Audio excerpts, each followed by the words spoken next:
नमस्कार दोस्तों, मैं रजनीश शर्मा आप सभी का सीजीपीएससी ऑनलाइन क्लासेस में स्वागत करता हूं। दोस्तों, आज हम एक नई वीडियो सीरीज शुरू करने जा रहे हैं जिसके अंतर्गत हम पर्यावरण को कवर करेंगे, यानी कि एनवायरनमेंट को कवर करेंगे। हाल ही में छत्तीसगढ़ वन परीक्षा 2020 का नोटिफिकेशन जारी हुआ है और उसमें एक पार्ट है। इसके अंतर्गत सिलेबस में दो चीजें दी गई हैं। तो पहला तो आपकी जैव विविधता और उसके संरक्षण दिए हुए हैं और दूसरा इसमें पर्यावरण प्रदूषण दिया हुआ है। तो आज के वीडियो में हम जैव विविधता से स्टार्ट करेंगे और इस वीडियो सीरीज में लगभग 5 से 6 वीडियो आएंगे जिसमें आपका जैव विविधता कंप्लीट हो जाएगा। फिर हम पर्यावरण प्रदूषण को स्टार्ट करेंगे। तो जो आपके आगामी परीक्षा है, जो छत्तीसगढ़ परीक्षा, उसके हिसाब से ये वीडियो सीरीज बहुत ही इंपॉर्टेंट होने वाली है और डायरेक्ट 4 से 5 क्वेश्चन इस वीडियो से डायरेक्ट आपके पेपर में फंसने की संभावना रहेगी। तो दोस्तों, आप वीडियो एंड तक देखिएगा, आपको ये टॉपिक कहीं और से पढ़ने की जरूरत नहीं पड़ेगी। और दोस्तों, अगर आपको इस वीडियो का पीडीएफ चाहिए तो आप हमें टेलीग्राम से जाकर डाउनलोड कर सकते हैं, जिसका लिंक मैंने डिस्क्रिप्शन बॉक्स में दिया हुआ है। लेकिन उससे पहले मैं इस वीडियो पे 100 लाइक्स और 500 व्यूज का वेट करूंगा।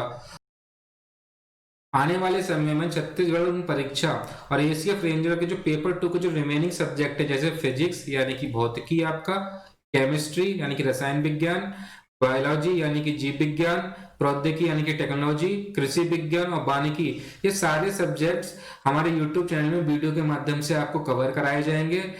तो जिन स्टूडेंट्स ने अभी तक हमारा चैनल सब्सक्राइब नहीं करा है, प्लीज हमारे चैनल को सब्सक्राइब कर ले और बेल आइकन को प्रेस कर ले। साथ ही साथ जो ये सारे सब्जेक्ट है, इनके जो क्विज है, जो टेस्ट है, आप हमारे टेलीग्राम चैनल पर जाके सॉल्व कर सकते हैं, जिसका लिंक मैंने डिस्क्रिप्शन बॉक्स में दिया हुआ है। तो चलिए शुरू कर। तो वीडियो में पहले देखते हैं कि जैव विविधता किसे कहा जाता है, इस शब्द का प्रयोग सर्वप्रथम किसने किया, यह वर्ड कहां से आया है। फिर जैव विविधता, बायोडायवर्सिटी से कुछ इंपॉर्टेंट फैक्ट्स हैं जो बहुत सारे एग्जामों में डायरेक्टली पूछे गए हैं। तो जो आपका आगामी परीक्षा है एसीएफ की, उस हिसाब से ये फैक्ट्स बहुत ही इंपॉर्टेंट साबित होंगे। तो पहला पॉइंट देखते हैं इसमें, किसी भी पारिस्थितिकी तंत्र में या बायोम में मिलने वाले जीव जंतुओं के प्रजातियों की विविधता को जैव विविधता कहते हैं। तो पहले समझते हैं बायोम या जीवोम किसे कहा जाता है। सामान्य जैविक तथा अजैविक दशाओं वाले प्राकृतिक परितंत्र को जीवोम या बायोम कहा जाता है। तो किसी भी बायोम या पारिस्थितिकी तंत्र में जीव जंतुओं की प्रजातियों में जो विविधता पाई जाती है उसको जैव विविधता कहा जाता है।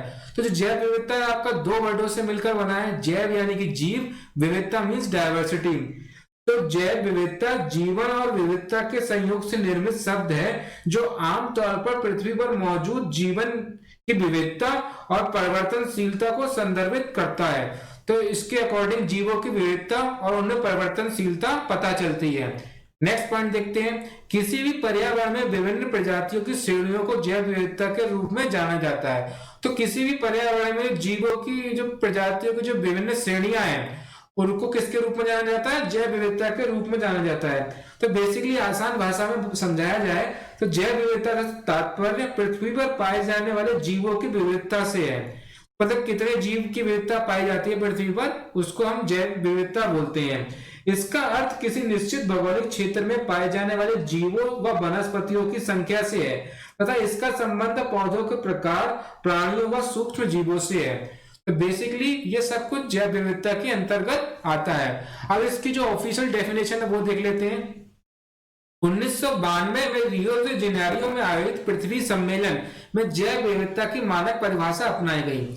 इस परिभाषा के अनुसार जैव विविधता समस्त स्रोतों यथा अंतःक्षेत्रीय, स्थलीय, सागरीय एवं अन्य जलीय पारिस्थितिकी तंत्रों के जीवों के मध्य अंतर और साथ ही उन सभी पारिस्थितिकी समूह जिनके ये भाग है में पाई जाने वाली विविधताएं हैं। तो मतलब जैव विविधता जो है वो स्थलीय, सागरीय एवं अन्य जलीय पारिस्थितिकी तंत्रों में जीवों के मध्य जो पाई जाने वाली विविधताएं हैं उसको हम जैव विविधता के अंतर्गत रखते हैं। नेक्स्ट है, इसमें एक प्रजाति के अंतर्गत पाई जाने वाली विविधता, विभिन्न जातियों के मध्य पाई जाने वाली विविधता तथा पारिस्थितिकी विविधता को सम्मिलित किया गया है। तो जैव विविधता के अंतर्गत एक प्रजाति के अंतर्गत पाई जाने वाली विविधता, विभिन्न जातियों के मध्य विविधता तथा पारिस्थितिकी विविधता को सम्मिलित किया गया है। नेक्स्ट देखते हैं, इस वर्ड का सर्वप्रथम प्रयोग किसने किया। प्रारंभ में जैव विविधता शब्द को अंग्रेजी शब्द बायोलॉजिकल डायवर्सिटी के रूप में सर्वप्रथम रेमंड एफ दासमैन ने वर्ष 1968 में अपनी पुस्तक डिफरेंट काइंड ऑफ कंट्री में किया था। तो जो रेमंड एफ दासमैन है, उन्होंने बायोलॉजिकल डाइवर्सिटी शब्द का प्रयोग 1968 में अपनी पुस्तक a different kind of country में किया। तो अगर आपसे क्वेश्चन में पूछे बायोलॉजिकल डाइवर्सिटी शब्द का प्रयोग सर्वप्रथम किसने किया, तो इसका सही आंसर हो जाएगा रेमंड एफ दासमैन। नेक्स्ट है, बाद में जैव विविधता को अंग्रेजी शब्द बायोलॉजिकल डाइवर्सिटी से परिवर्तित कर बायोडाइवर्सिटी के रूप में सर्वप्रथम डब्ल्यू.जी. रोजेन ने 1985 में प्रयोग किया था। तो अगर आपसे पूछे बायोडाइवर्सिटी का प्रयोग सर्वप्रथम किसने किया, तो डब्ल्यू.जी. रोजेन ने 1985 में बायोडाइवर्सिटी का प्रयोग किया। नेक्स्ट पॉइंट देखते हैं, यद्यपि संकल्पनात्मक रूप से इस शब्द का प्रयोग प्रथम बार प्रसिद्ध कीट वैज्ञानिक एडवर्ड ओ विल्सन ने 1986 में जैविक विविधता पर अमेरिकन फोरम के लिए प्रस्तुत प्रतिवेदन में किया। उन्होंने राष्ट्रीय संसाधन परिषद को जैविक विविधता की जगह जैव विविधता शब्द का सुझाव दिया। तभी से यह शब्द एक संकल्पना के रूप में जैविक वैज्ञानिकों, पर्यावरणविदों, राजनीतिज्ञों आदि द्वारा विस्तृत रूप से अपनाया गया इस वर्ड को। तो इस कारण जो एडवर्ड और विल्सन है, उनको फादर ऑफ बायोडाइवर्सिटी बोला जाता है। तो अगर आपसे पूछे फादर ऑफ बायोडाइवर्सिटी यानी कि फादर ऑफ जैव विविधता किसे कहा जाता है, तो इसका सही आंसर हो जाएगा एडवर्ड और विल्सन। और आपसे पूछे कि इस वर्ड का सर्वप्रथम किसने यूज किया, तो डब्ल्यू.जी. रोजेन ने इसका सर्वप्रथम प्रयोग किया। आइए कुछ परीक्षा दृष्टि से महत्वपूर्ण बिंदु देख लेते हैं जो एग्जाम में बार बार पूछे गए हैं। पहला देखते हैं, संयुक्त राष्ट्र संघ द्वारा 22 मई को जैव विविधता दिवस मनाया जाता है।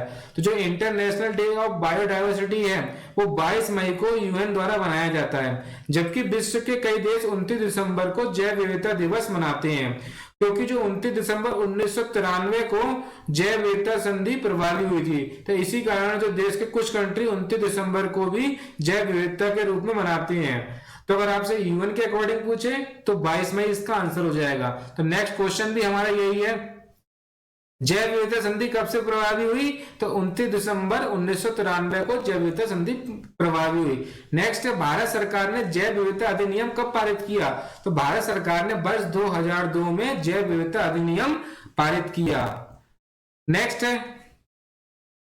है आपसे पूछा जाए अंतरराष्ट्रीय जैव विविधता दिवस 2020 की थीम क्या है, तो our solution are in nature, ये आपकी अंतरराष्ट्रीय जैव विविधता दिवस 2020 की थीम है। कभी कभी आपसे पिछले साल की भी थीम पूछ लेता है, तो मैंने पिछले साल की भी थीम ली हुई है। तो 2019 की थीम है आवर बायोडाइवर्सिटी, आवर फूड और आवर हेल्थ। तो क्वेश्चन में ध्यान दीजिएगा, अगर 2019 की थीम पूछी गई है कि 2020 की पूछी गई है। अगर 2020 की पूछी गई है तो आंसर हो जाएगा our solution are in nature, और 2019 की पूछी गई है तो आवर बायोडाइवर्सिटी, आवर फूड और आवर हेल्थ, ये इसकी थीम हो जाएगी। नेक्स्ट है, संयुक्त राष्ट्र संघ ने दिसंबर 2010 में प्रस्ताव के माध्यम से 2011 और 20 को जैव विविधता दशक घोषित किया था। तो अगर आपसे पूछे United nation decade of biodiversity कब घोषित किया गया है, तो 2011 से 20 के मध्य यह घोषित किया गया है। सर्वप्रथम जैव विविधता शब्द का प्रयोग किसने किया, तो अभी मैंने ऊपर बताया सर्वप्रथम जैव विविधता शब्द का प्रयोग डब्ल्यू.जी. रोजेन ने किया है। जैव विविधता का भंडार उपमा किस भौगोलिक क्षेत्र को प्रदान किया गया है, तो जो उष्ण कटिबंधीय वर्षा वन है उनको जैव विविधता का भंडार कहा जाता है। नेक्स्ट पॉइंट देखते हैं, वैश्विक जैव विविधता का कितना प्रतिशत भाग भारत में पाया जाता है, तो 7.5 से 8%, लगभग 7 से 8% जो है जैविक विविधता का पूरे विश्व का भारत में पाया जाता है। बस 7.5 से 8% जो पूरे विश्व की जैविक विविधता है वो कहाँ पाई जाती है, इंडिया में पाई जाती है।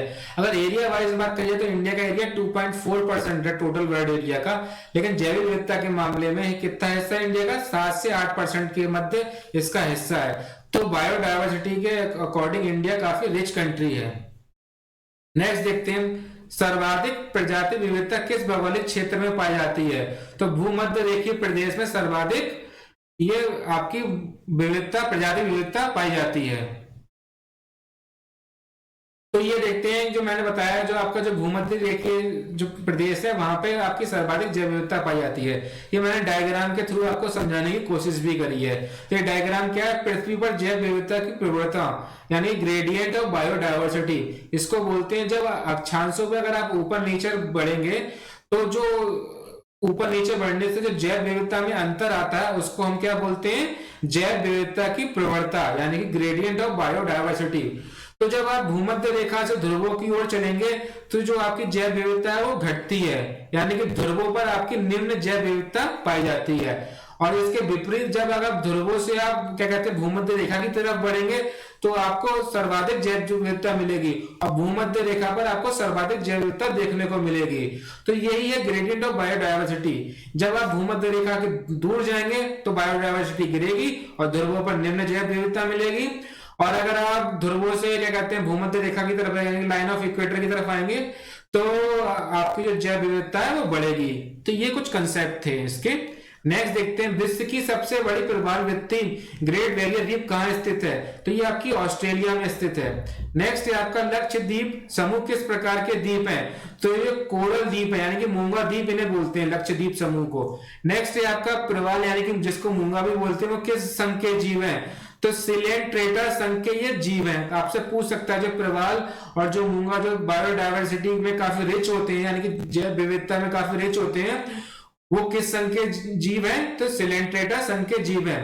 प्रवाल यानी कि मूंगा के संगठन का मुख्य पदार्थ क्या है, तो ये कई बार आपसे एग्जाम में पूछा गया है। तो इसका मुख्य पदार्थ कैल्शियम कार्बोनेट है, मतलब जो प्रवाल जो मूंगा वो कैल्शियम कार्बोनेट से बनी होती है। नेक्स्ट है आपका नेशनल बायोडायवर्सिटी एक्शन प्लान 2006 किस लिए प्रारंभ किया गया, तो जैव विविधता की सही कार्य योजना शुरू करने हेतु नेशनल बायोडायवर्सिटी एक्शन प्लान 2006 शुरू किया गया।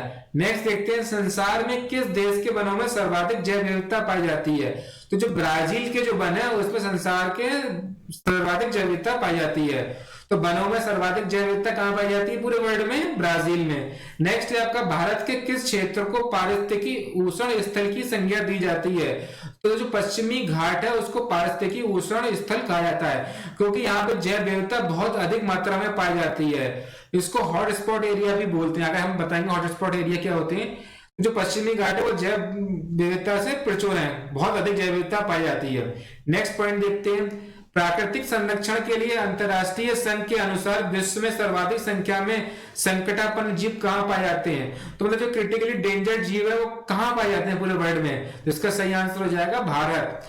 नेक्स्ट है आपका IUCN के रेड डेटा बुक में संकटापन्न जीवों को किस रंग के पृष्ठों पर दर्शाया जाता है, तो जो रेड डेटा बुक है उसमें जो गुलाबी रंग के जो पृष्ठ है यानी कि पिंक पेज है उस पे क्रिटिकली इंडेंजर्ड, जो क्रिटिकली एंडेंजर्ड स्पीसीज है यानी कि जो संकटापन्न जीव हैं उनको गुलाबी रंग के पृष्ठों पर दर्शाया जाता है।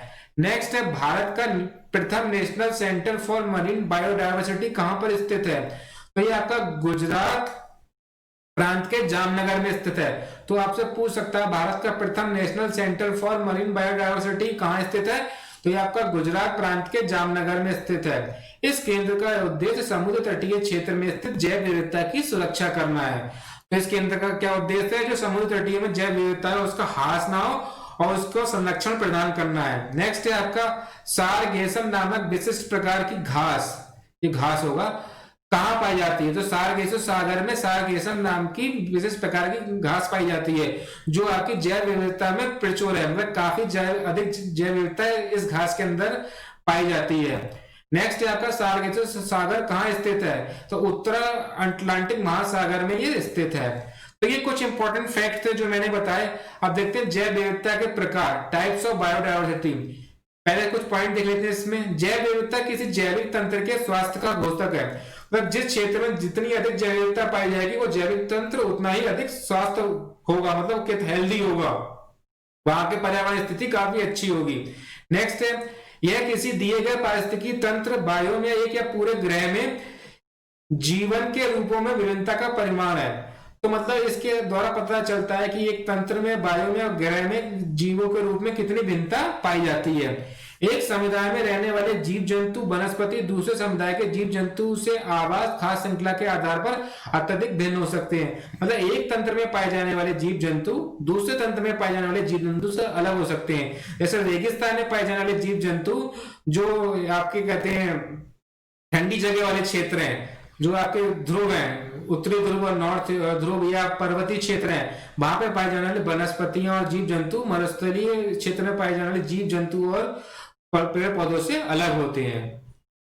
नेक्स्ट देखते हैं, एक ही प्रजाति में उसके आनुवांशिक के आधार पर भी भिन्नता हो सकती है। तो एक ही प्रजाति में जो आनुवांशिक जीन है उनके आधार पर भी भिन्नता हो सकती है।